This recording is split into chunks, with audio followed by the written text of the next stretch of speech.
और जब जब दुख आए, जब जब तकलीफ आए, तब एक बेलपत्र, एक दुर्वा, एक चावल का दाना, श्री शिवाय नमस्तुभ्यम का 108 बार जाप घर में बैठकर करना। हाथ में एक बेलपत्र, एक दुर्वा, एक चावल का दाना रखकर अपने दिल से 108 बार श्री शिवाय नमस्तुभ्यम घर में बोलो।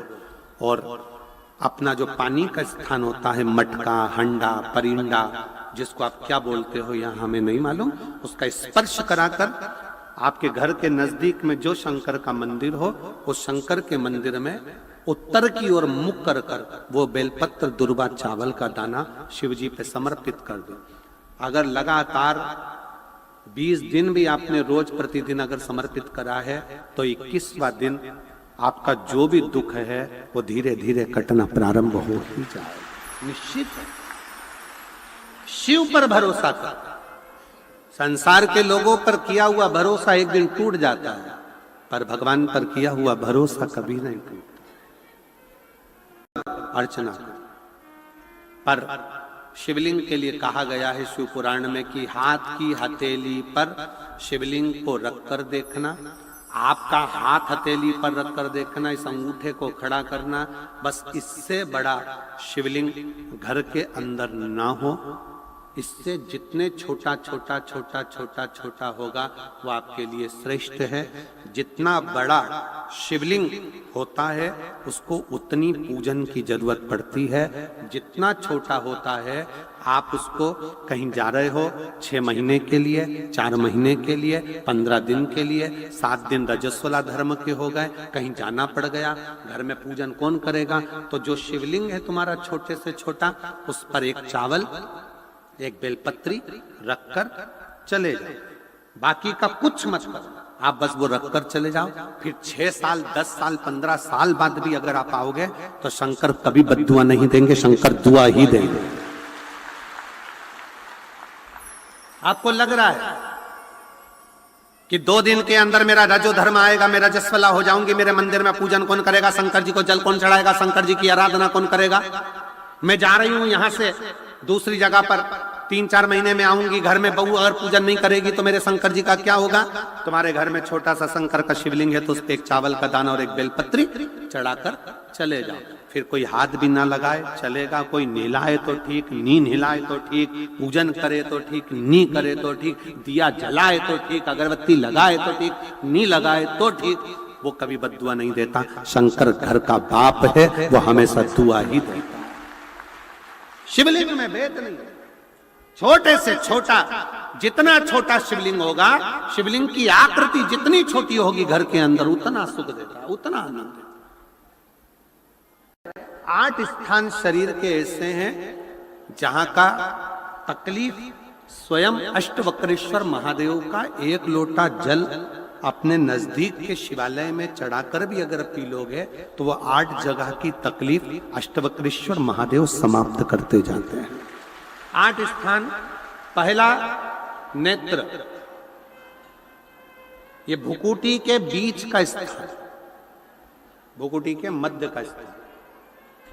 मान लो ये भुकुटियां दर्द करती हैं या मध्य में दर्द होता है, उसके लिए अष्टवक्रेश्वर महादेव का जल, मतलब अपने घर के पास जो भी शिवलिंग है वहां 1 लोटा जल अष्टवक्रेश्वर के महादेव के नाम से चढ़ाकर उसका पान, भुकुटी। दूसरा कंधा, पीठ। कई लोग ऐसे हैं जो रात्रि को अच्छे से सोते हैं और सुबह उठते हैं तो उनका ये दोनों हाथ के बीच का जो भाग होता है वो दर्द करता ही है। उस समय पर अष्टवक्रेश्वर महादेव का स्मरण, अष्टवक्रेश्वर महादेव का जल, उसका पान। तीसरा, रीढ़ की हड्डी का डॉक्टर बोल दिया कि ये गुरिया खसक गया है, 1 नंबर, 2 नंबर, 3 नंबर का यदि कोई क्रम खसक गया है तो उस स्थान के लिए भी अष्टवक्रेश्वर। आप ऑपरेशन बाद में कराना, डॉक्टर बोल दिया है आप ऑपरेशन कराओ, मना नहीं है, पर एक बार अष्टवक्रेश्वर महादेव के नाम से दुर्वा, बेलपत्र चढ़ाकर, जल चढ़ाकर, सुबह में दुर्वा का सेवन, प्रदोष काल में बेलपत्र का सेवन, और रात्रि को सोने से पहले जो जल अष्टवक्रेश्वर का चढ़ाया हुआ है उसका पान करिए। आपकी रीढ़ की हड्डी का कैसा भी क्रम होगा वो ठीक होना प्रारंभ हो जाएगा। अष्टवक्रेश्वर।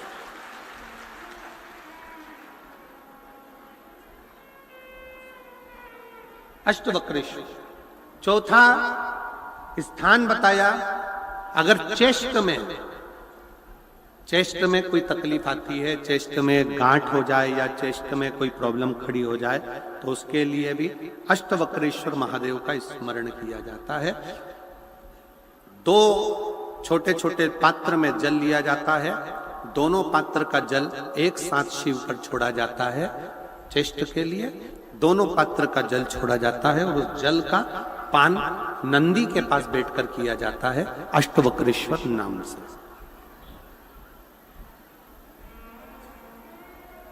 अष्टवक्रेश्वर। फिर क्रम आया, अगला जो वर्णन आया है, डॉक्टर बोले घुटना बदलना है, घुटने का गैप आ गया है, ग्रीस खत्म हो गया है, दर्द हो रहा है, उसके लिए भी अष्टवक्रेश्वर महादेव का स्मरण करें। घृत का लेपन अष्टवक्रेश्वर महादेव के नाम से शिव जी पर, उस घृत को लेकर आना है। उसी घृत को रात्रि को सोने से पहले थोड़ा सा मुख में चाट कर अष्टवक्रेश्वर महादेव के नाम से फिर अष्टवक्रेश्वर। फिर अगला भाग आया अष्टवक्रेश्वर के अंतर्गत, यदि इस गले से जुड़ा हुआ कोई रोग उत्पन्न होता है तो भी अष्टवक्रेश्वर का ही स्मरण किया जाए। जल का पान अष्टवक्रेश्वर। और 8वें स्थान के रूप में जो पिड़ली के घुटने से नीचे के जो भाग होते हैं उसके लिए अष्टवक्रेश्वर महादेव पर 7 दुर्वा, 7 बेलपत्र और 7 अक्षत शिव को समर्पित कर कर दुर्वा बेलपत्र का पान 7 दिन तक लगातार उसी भाव में अष्टवक्रेश्वर महादेव का नाम लेकर किया जाए। अष्टवक्रेश्वर। कभी अगर मौका लगे, शिव की करुणा हो जाए, शंकर की दया हो जाए, आप लोग कभी बद्री विशाल जाएं दर्शन करने के लिए, ऋषिकेश हरिद्वार तक जाएं, तो श्रीनगर गढ़वाल से सुंदर कोहला गांव से 10 किलोमीटर की दूरी पर 8 किलोमीटर दूर तक गाड़ी जाती है, 2 किलोमीटर दूर तक पैदल चलकर आप जहां पर बैठकर स्वयं अष्टावक्र जी ने भगवान शंकर के शिवलिंग की स्थापना कर आराधना करी, ऐसे पवित्र स्थान का दर्शन कर अपने जीवन को धन्य बना सकते हो। बोल अष्टावक्रेश्वर महादेव की। कर आराधना करी, ऐसे पवित्र स्थान का दर्शन कर अपने जीवन को धन्य बना सकते हो। बोल अष्टावक्रेश्वर महादेव की। 3 महादेव के नाम का स्मरण अच्छे से रखिएगा। पहला कुंदकेश्वर, बड़े से बड़ा रोग हो जाए, दवाइयां डॉक्टर जो दे उसको खाओ, पर साथ में कुंदकेश्वर महादेव का नाम लीजिए, जांच भी कराइए, दवाई भी कराइए। 2 नंबर का श्रंभेश्वर महादेव। श्रंभेश्वर महादेव भगवान नरसिंह को जब क्रोध आया था, भगवान विष्णु ने नरसिंह अवतार लिया था और नरसिंह भगवान को जब क्रोध आया था, शिव जी ने सरम्भ पक्षी का रूप धरकर नरसिंह भगवान को अपने पंजे में उठाकर अलकनंदा नदी में ले जाकर डाला था। इसलिए आज भी जब हम बद्रीनाथ जाते हैं, राइट में पुल पे से जाते समय जो ताप्ती कुंड है जिसमें से पानी गर्म निकलता है, उसके ठीक नीचे एक शिला का दर्शन करते हैं। वो शिला नरसिंह शिला कहलाती है और श्रंभेश्वर महादेव का स्मरण किया जाता है। श्रंभेश्वर महादेव क्रोध की संयमितता रखता है, चिड़चिड़ेपन को समाप्त करता है श्रंभेश्वर महादेव। और 3 नंबर पर है, जम के बोलो, अष्टवक्रेश्वर महादेव। अष्टवक्रेश्वर शिव जी के इन 3 स्वरूपों का वर्णन बड़ा सुंदर भाव से किया। अगला वर्णन शिव महा धर्म का कभी कंपटीशन ना हो, संत का साधु का कभी कंपटीशन ना हो, और किसी शिवालय का भी कभी कंपटीशन ना हो।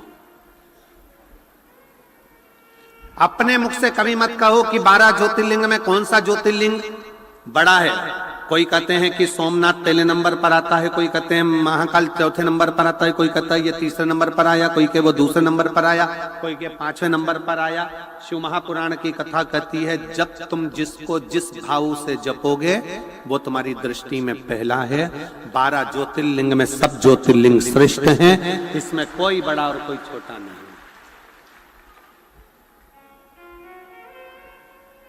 आपके ऊपर निर्भर करता है, ये आपके ऊपर निर्भर है।